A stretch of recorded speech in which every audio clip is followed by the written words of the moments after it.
1 Korintus 1 ayat 23. Tetapi kami memberitakan Kristus yang disalibkan. Untuk orang-orang Yahudi suatu batu sandungan. Untuk orang-orang bukan Yahudi suatu kebodohan. Mengapa jadi batu sandungan buat orang Yahudi? Karena Mesias kok mati. Tuhan kok mati. Mereka tidak bisa terima. Itu menjadi batu sandungan. Sulit dipercaya. Masa dia yang membangkitkan orang mati, dia sendiri tidak mampu menyelamatkan dirinya. Ini menjadi batu sandungan dan orang Yahudi tidak percaya kepada Yesus Kristus. Dan bukan orang Yahudi, ini kebodohan. Bodoh sekali kamu beritakan juru selamat kamu mati di salib. Dia saja tidak mampu menyelamatkan dirinya, kalau dia mau menyelamatkan kamu. Itu bukan lagi batu sandungan, tapi kebodohan. Orang-orang Kristen ini semuanya bodoh-bodoh. Masa penebusnya mati? Jadi Kristus disalib adalah berita batu sandungan bagi orang Yahudi dan berita kebodohan bagi orang bukan Yahudi. Bagaimana dengan orang percaya? Apakah orang percaya punya batu sandungan dalam kehidupan sehari-hari? Matius 7:7 katakan, mintalah, maka kamu akan diberi. Tapi sudah minta, lama sudah minta, tidak diberi, atau belum diberi. Ini menjadi batu sandungan ayat ini bagi orang-orang percaya. Ayat-ayat yang lain, kalau kau berseru aku akan menolong kau. Aku akan menyembuhkan kau. Sudah minta sembuh, tidak sembuh.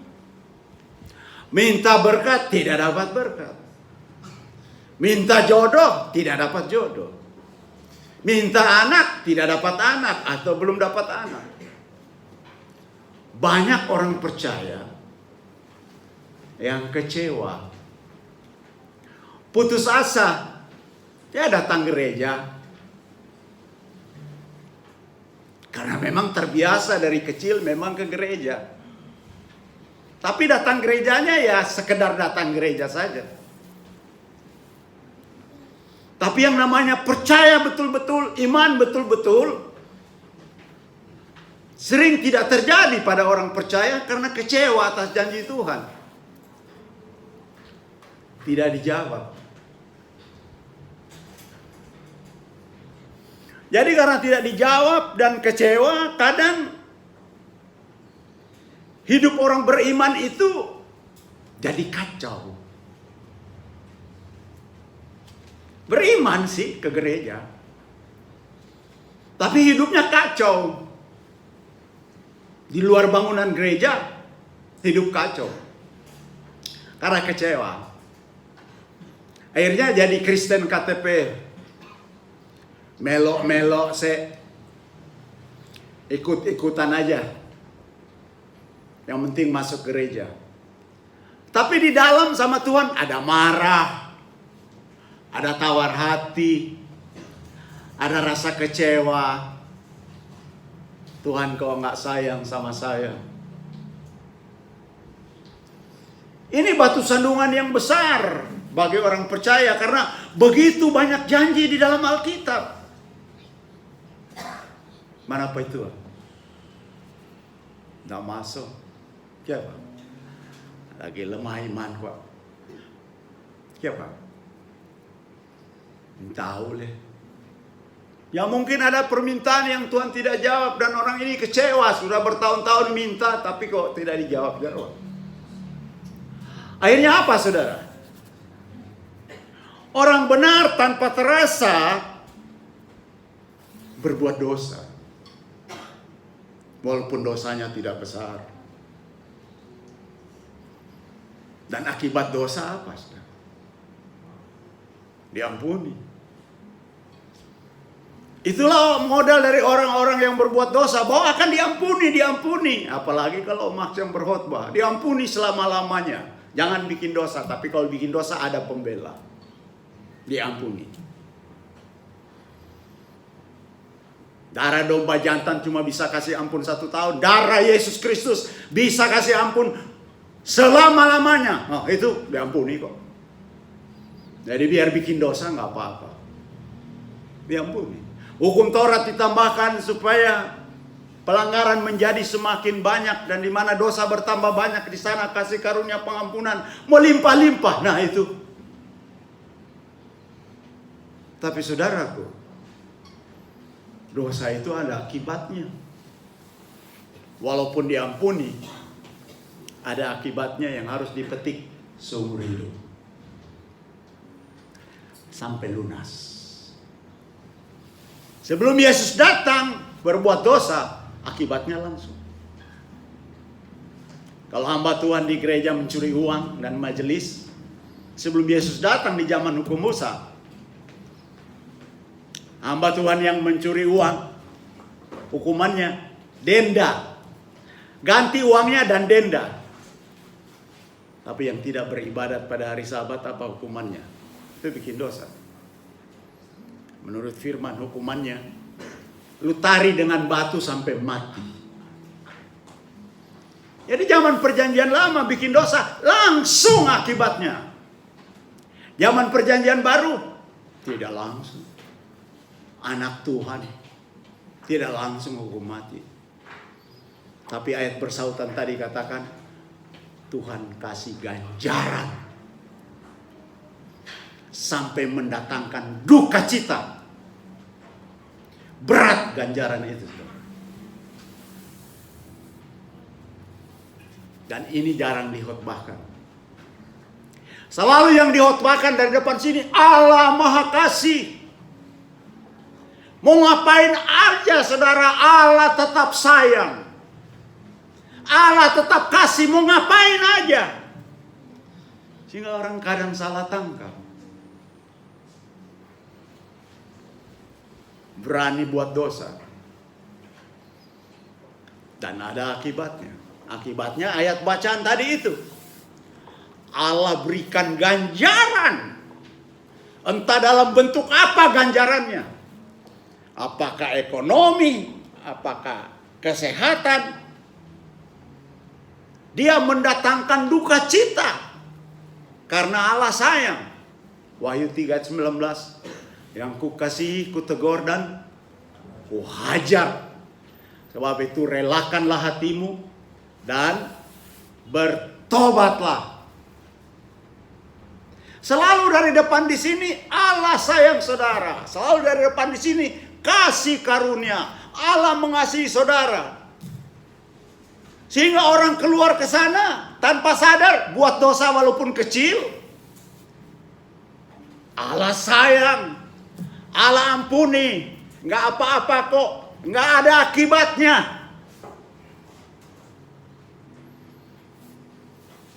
Setelah beberapa tahun merasakan akibatnya. Coba kita lihat di zaman perjanjian lama, apa akibatnya setelah orang bikin dosa? Pendeta bisa kasih contoh di zaman perjanjian lama, orang bikin dosa terus ada akibatnya? Akan. Apa dosanya? Akibatnya dilempar batu. Darah kiri ada contoh di perjanjian lama, orang yang bikin dosa langsung ada akibatnya. Menyembah patung lembu langsung ditelan bumi. Langsung ditelan bumi. Dora ada contoh? Saya lupa namanya, tapi waktu itu siapa yang dia tidak mau menikahi istri kakaknya langsung Dibunuh. mati.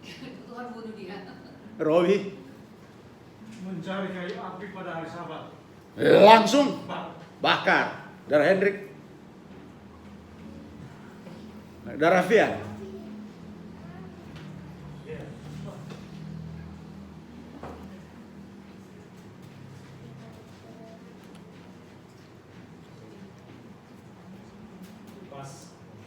Perjanjian baru. Ada contoh saudara yang bikin dosa di perjanjian baru? Ananias dan Safira. Ya, Ananias dan Safira langsung hukum mati. Kita buat dosa ada contoh langsung mati? Nggak ada. Nggak ada karena kita anak-anak Tuhan. Oh, Safira bukan anak-anak Tuhan, Ananias. Kita anak-anak Tuhan, kita tidak dihukum mati, tapi kita diapain? Dihajar. Nggak ada yang gratis. Satu-satunya ayat di Alkitab, Allah tidak bisa diolok-olok. Galatia 6 ayat 7. Apa yang kau tabur, itu yang akan kau tuai. Enak waktu buat dosanya. Entah dosa kecil, dosa besar. Pokoknya enak. Saudara bisa rasa sendiri dosa kecil, dosa besar yang kita buat. Semua itu membawa akibat. Nggak ada yang gratis. Karena Allah sayang kepada kita daripada kita hilang. Supaya balik bertobat. Haleluya. Berat berita ini. Tapi berita ini jarang dihotbahkan. Selalu yang dihotbahkan yang kabar baik. Engkau diampuni, engkau diberkati, engkau disembuhkan, engkau disejahterakan. Haleluya, pulanglah dan bawalah berkat.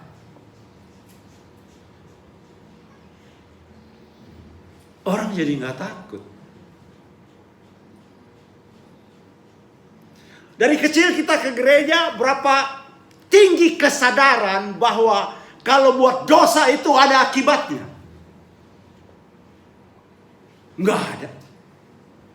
Mungkin rendah kesadaran itu. Fine-fine aja kok, Max.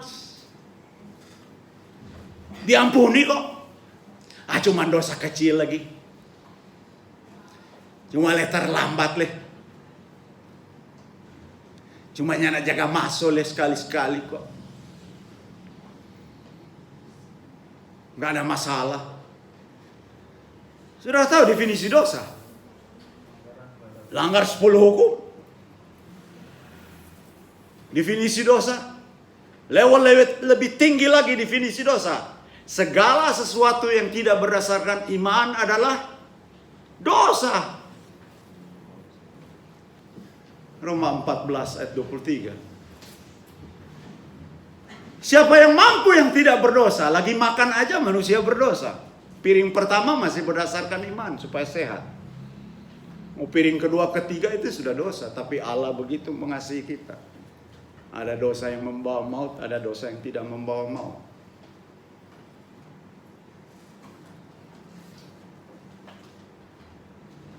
Itulah sebabnya 1 Korintus 5 ayat 10 katakan, berjaga-jagalah.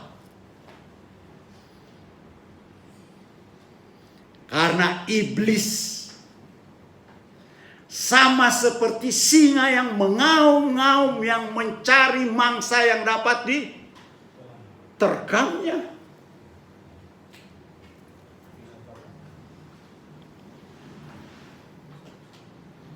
Itu sebabnya Amsal 9 ayat 10 katakan,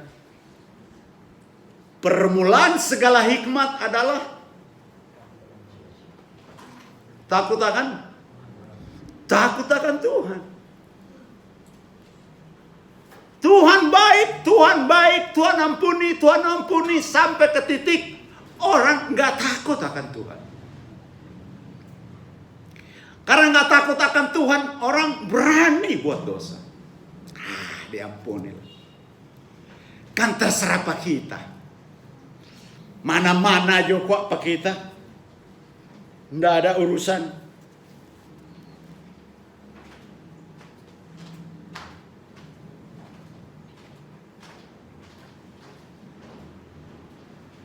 Karena dosa itu luar biasa akibatnya. Diampuni tak akibatnya luar biasa. Dalam bentuk ganjaran. Itulah sebabnya Tuhan lewat firman-Nya berjaga-jagalah. Karena setan seperti singa yang mengaum, siap menerkam. Mengapa? Karena kita masih punya kebebasan memilih. Itu kita punya hak.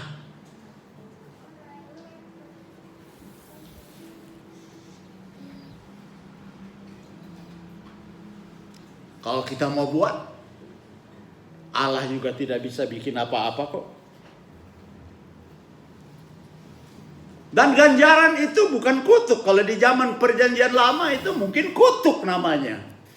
Tapi di perjanjian baru itu disebut ganjaran atau hajaran. Mengapa? Karena Galatia 3 ayat 13, Kristus telah mengambil kutuk hukum Taurat dari kita. Kita sudah bebas dari kutuk. Tapi daripada akibat dosa dalam bentuk ganjaran, kita bukan bebas. Memang Allah mengganjar kita supaya kita tetap dekat dengan Dia. Dia ganjar kita bukan karena Dia marah, Dia benci, tapi karena Dia mengasihi kita supaya kita jangan sampai hilang. Sebab itu Dia katakan, relakanlah hatimu dan bertobatlah. Jadi saudaraku, bagi orang Yahudi, bagi orang Israel, Yesus mati itu batu sandungan. Bagi orang bukan Yahudi itu suatu kebodohan. Buat kita, doa yang tidak dijawab atau belum dijawab atau belum dikabulkan, kadang itu menjadi batu sandungan. Membuat orang kecewa. Membuat orang putus asa. Kadang membuat orang mundur dari Tuhan.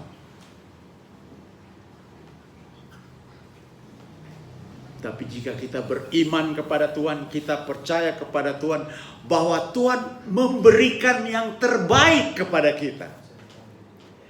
Kalau yang kita minta belum kita peroleh, mungkin belum waktunya yang terbaik. Waktu Tuhan adalah waktu yang terbaik. Tuhan pasti memberikan yang terbaik bagi kita untuk kekekalan di sorga. Bukan untuk kehidupan di bumi ini saja. Angkat salibmu dan pikulah sangkal dirimu. Jadi saudaraku, kalau permintaan kita masih belum dijawab, atau menurut saudara tidak dijawab, sabarlah saudara. Tetaplah percaya kepada Tuhan yang Maha Kasih itu. Bahwa rencana Tuhan buat masing-masing kita itu yang paling baik. Yang paling indah untuk kekekalan. Barangkali di bumi ini kelihatannya kurang indah. Tetapi untuk kekekalan, setelah kita mati nanti, Allah menyediakan hidup kekal.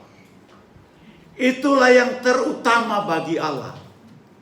Itulah sebabnya ketika orang percaya buat dosa, diberikan ganjaran. Dan selama mendapat ganjaran, memang sangat-sangat tidak nyaman. Firman katakan, mendatangkan duka cita. Saudara tetap tahan di dalam ganjaran itu. Saudara tetap tahan di dalam ujian itu. Dan setelah itu, setelah ganjaran itu akan mendatangkan damai, kata firman. Itulah sebabnya saudara-saudara, panggilan pada siang hari ini adalah gunakanlah hak bebas. Kebebasan memilih kita untuk memilih Allah, bukan memilih iblis. Walaupun kadang kita tawar hati karena doa yang tidak dijawab atau belum dijawab. Tuhan Yesus memberkati kita semuanya. Amin.